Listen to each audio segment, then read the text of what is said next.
Salut à tous, c'est Maxou, j'espère que vous allez tous très bien. Alors aujourd'hui je vais vous faire une petite vidéo présentation de ma moto RKF 125 de chez Kiwi. Donc je vais vous la présenter dans les grandes lignes, vous dire ce que j'en pense, ses points positifs et ses points négatifs selon moi, et vous dire les quelques changements que j'ai effectués dessus. Allez, c'est parti. Alors si j'arrive à parler durant cette petite balade pour vous dire mon ressenti selon les situations rencontrées, je le ferai. Allez! Pendant cette petite balade, on va essayer de se trouver un coin pour que je vous la présente plus en détail. Et c'est parti. Donc pour commencer, on va un peu faire de voie rapide. Alors vous allez voir que la moto, il faut être assez haut dans les régimes pour qu'elle envoie un peu plus de patates. Et je crois que c'est à partir des 7000 tours minute que tu te rends compte qu'elle envoie un petit peu sa puissance. Donc on va attendre que tout le monde passe. Je suis bien en première, on fait pas de la merde. Après je pourrais y aller. Ouais, c'est parti, vite vite vite. On va aller à gauche.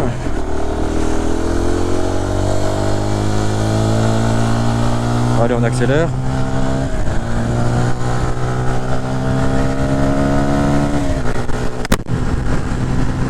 Alors j'espère que vous m'entendez bien. J'espère que le son sera pas trop étouffé parce que j'ai mis une bonnette anti-vent. Et j'espère quand même qu'on m'entendra assez bien, que j'ai bien calé.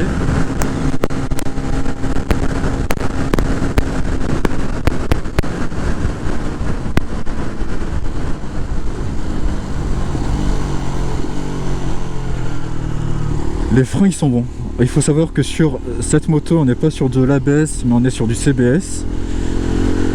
Il faut faire attention de ne pas bloquer les roues, ça m'est arrivé une fois, j'ai bloqué la roue arrière et je l'ai senti glisser sur le côté. Et c'est la première fois que ça m'est arrivé, c'est assez surprenant. Je fais attention de ne pas aller là-dessus. Alors c'est là où on va voir, je sais pas si ça se verra bien à la caméra, mais il y a une légère montée. Et le problème, c'est que des fois, à une certaine allure, à une certaine vitesse constante, elle a un peu de mal à envoyer, et là ça va. Là je suis à 95, normalement c'est limité à 80. Mais bon, je suis en léger excès de vitesse, mais bon. Une ligne droite, comme je vous ai dit, une ligne droite comme ça, on met pas en danger forcément grand monde. Allez, tout le monde tourne, yes. Donc on va prendre une petite route. Et là je vais vous montrer, je sais pas si c'est les pneus qui font ça. Mais sur certaines routes, tu sens le pneu avant qui se bloque sur certains creux de la route. Et elle ballotte. Donc des fois c'est assez surprenant. Ça m'est arrivé en plein virage la dernière fois, j'ai l'impression que la roue elle était coincée dans un petit creux. Et putain, tu sens la roue avant qui ballotte un petit peu et ça entraîne le reste de la moto. Donc ça fait assez peur. Mais voilà, donc je pense que les pneus je le changerai, mais ça je vous le dirai une fois qu'on aura trouvé le petit spot pour que je puisse vous parler de tout ça. Allez, on va prendre la petite montée.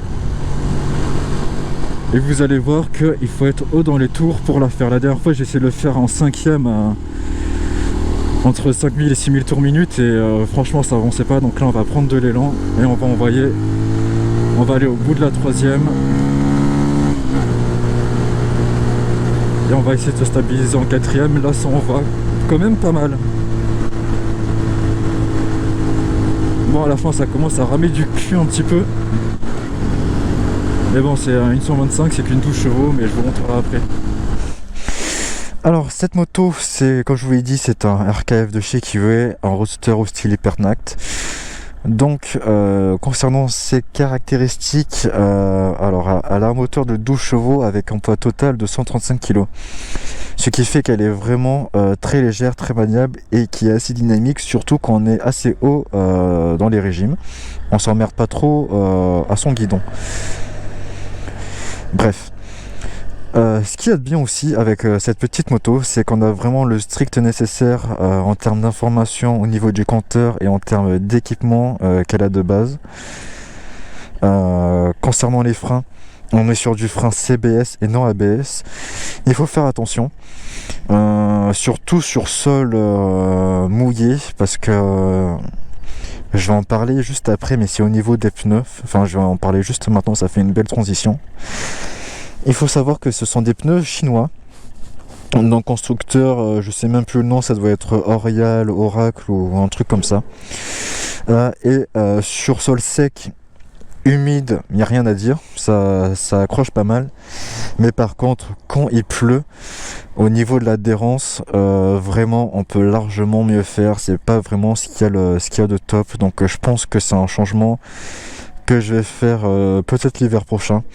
Parce que là, on va rentrer en période d'été et franchement, sur sol sec et humide, ça fait quand même assez bien son taf. Donc ensuite, au niveau du guidon, les commandes sont très accessibles. Y a rien à dire. Bon, ça m'est arrivé, mais ça c'était mes débuts, ça m'est arrivé parfois de klaxonner alors que je voulais mettre le clignotant, mais après, les commandes, on se mélange pas dessus, donc très accessible, y a rien à dire. Au niveau du compteur, on a les informations de base, on a le nécessaire, on n'a pas de Windows qui est intégré et ça c'est top. Donc vous connaissez, je vais dire dans les grandes lignes, mais rapport de vitesse engagée, la température, le nombre de kilomètres de total, la vitesse, max, les régimes, etc. Et la jauge d'essence. Transition parfaite en parlant du réservoir. Alors sur cette moto, nous sommes équipés d'un réservoir de 10 litres. Et sa consommation moyenne, on consomme à peu près du 3 litres 100, ce qui est assez raisonnable. Donc maintenant je vais faire le tour de la petite beauté. Comme vous pouvez le voir, le A toujours utile pour éviter de se faire insulter sur la route, parce que comme vous avez peut-être vu ma vidéo sur mes pires débuts, ça m'arrive encore de faire quelques conneries. Et avoir un A sur le garde-boue, ça m'évite parfois de me faire insulter de tous les noms par les autres usagers, donc c'est plutôt cool. Allez, je m'accroupis un peu pour que vous puissiez mieux la voir. Donc cette moto, franchement, elle est très très belle à mon goût. Y a rien à dire. Ça m'est arrivé plusieurs fois de surprendre les gens en disant que c'est une 125 parce que forcément elle fait beaucoup plus en termes de cylindrée. Donc pour vous expliquer les choses que je vais changer, alors les pneus avant et arrière, le support de plaque, je vais plutôt mettre un support de plaque court parce que là je ne sais pas ce que c'est ce nouveau style de mettre des supports de plaques qui font la taille d'un bras. C'est laid, donc je vais mettre un support de plaque court. Ensuite, je vais changer le pot d'échappement et les pneus. Et ensuite, c'est tout ce que je vais changer. Sinon, elle est déjà quand même pas mal de base. Peut-être les motifs, peut-être que le jaune, je vais le remplacer.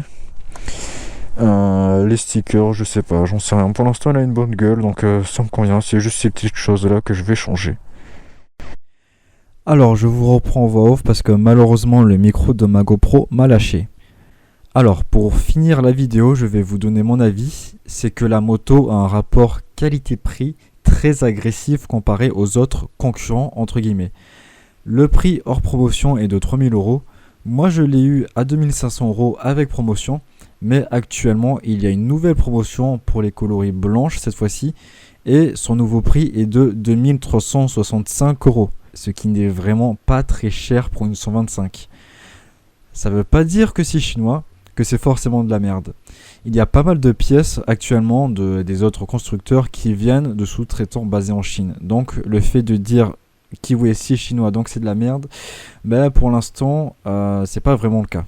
Alors pour une première moto comme moi ou une seconde moto en mode relax pour l'urbain ou pour l'extra-urbain, je vous la conseille, elle est fun, fiable et vraiment pas chère. Donc voilà, c'est la fin de cette petite vidéo, j'espère qu'elle vous aura plu. Moi je vous dis à la prochaine, ciao.